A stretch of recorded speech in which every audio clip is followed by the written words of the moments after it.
The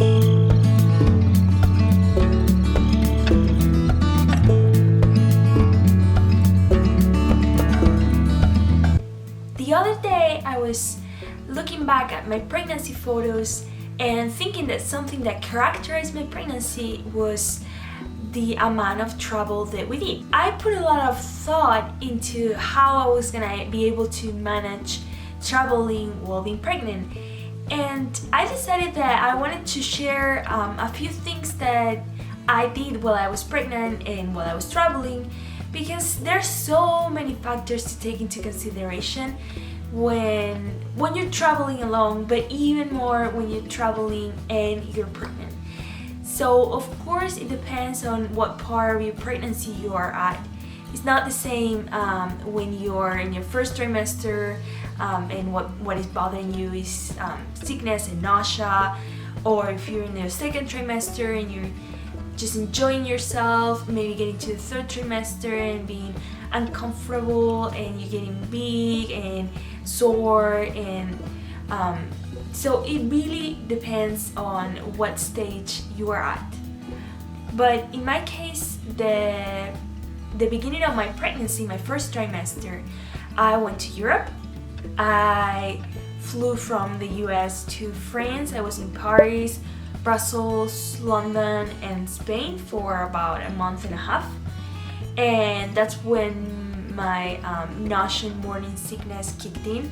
Something that I recommend is that you find places that have comfort food. So in my case, comfort food is Italian food, comfort food is Argentinian food. And so what I did was find Argentinian restaurants, Italian restaurants, and for some reason those gave me less nausea and made me more willing to eat something, because I did not throw up. I was lucky on that way, but I did feel nausea for about a month or so, and that was tough. Also, during my first trimester, I did a cruise to Alaska with my in-laws, and let me tell you, if you can avoid traveling in a cruise in your first trimester, I would definitely avoid it. But it was family vacation, so I did it. I was about 10 weeks pregnant or so morning sickness was almost completely gone. But the cruise, even being a big ship, moves a lot, so I had some moments where I was like, everything is moving and I'm not liking this. And also it's a little bit more difficult because you have to avoid as much as possible buffets, or at least be cautious with the fresh cut fruit area, the ham and cheeses and uncooked food, or eggs that may not be cooked 100% thoroughly, or things like that. So definitely the breakfast buffet was hard for me. I had to go for toast and fruit that had a peel, like bananas or kiwis. So when I was traveling, I went for fruit that didn't need to clean a lot, just cut open and eat. Like I would peel my apples, eat bananas or kiwis or tangerines, things like that would not require to have it sitting there outside exposed to other people. Also, something else that I recommend throughout the entire pregnancy, if you're going to travel, is drinking bottled water, mineral water, or Brita filter water. So I got this, I'm going to be showing you probably a photo, this Brita, personal Brita filter water, and I took that to the Alaska cruise, and during my second trimester I traveled to Asia. So what we did was travel from the US to South Korea, Taiwan and Hong Kong for 2 months, and I used bottled water during my stay in Asia. I think that was the safest bet. Some places like Korea have good tap water, but I didn't want to risk it, and same with food. So it's very difficult to avoid those gorgeous fruit cups in Taiwan and Hong Kong just calling my name because I was so thirsty and I wanted the fruit, but avoid it. Just avoid the cat food, food stands. We love to go to night markets, and I had to avoid most food there because I didn't know if it was thoroughly cooked or I was being more careful than usual. So I think that if you can be extra careful and avoid street food, street vendors, cat food, buffets and things like that while you travel, that's better. A tip that you can take into consideration is taking something like granola bars or cereal with you, or maybe your favorite cookies. What I did was, because we were allowed to take 2 suitcases to Asia, one suitcase was full of things from the US that I knew were gonna be easier just to bring there, like Cheerios or granola bars. I really enjoy, I'm gonna leave a photo too, these vanilla granola soft chewy granola bars, and I had like 3 boxes of those, and that was my snack during a lot of our excursions while we were in Asia. And besides what to eat and fruit to avoid and buffets to avoid and bottled water and things like that, I want to recommend a few things about traveling itself. So for a plane, you should do the usuals, such as drink lots of fluids, just be very careful not to dehydrate. I use one of these sprays, it's one of these Avian sprays that just give you some like refreshing, get an aisle seat. I also used compression socks or stockings.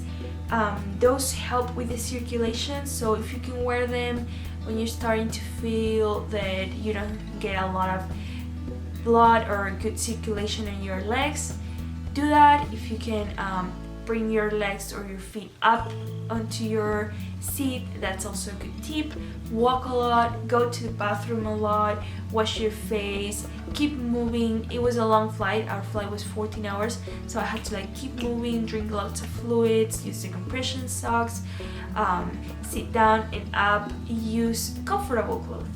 So I recommend you go for something super comfy, like loose nomad style of pants or a dress, or you take off your shoes and things like that that make it like as comfortable and loose as possible.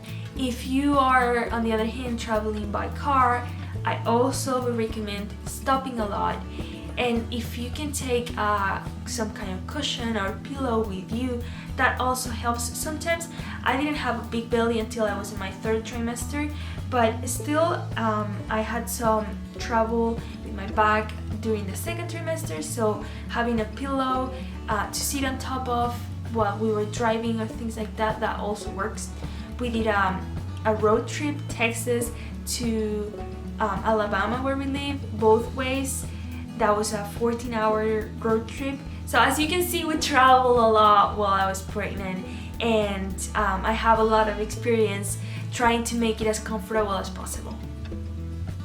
Something else I wanted to tell you is that if you're going to be at a place for a long time, let's say more than a week or 10 days, you should probably find an OBGYN just in case. So what I did was in Spain, I had an appointment with an OBGYN, and also in Korea and Taiwan.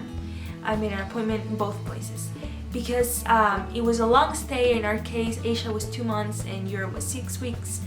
I talked to my OBGYN here in the US and told them that I had these people lined up that I knew spoke some English and could do the checkups for those specific weeks during my pregnancy, and they agree on that. So I just printed everything afterwards. I asked them to translate as much as possible, and that's what they did. They gave me some sheets that explained that everything was fine, my pressure was fine, my blood was okay.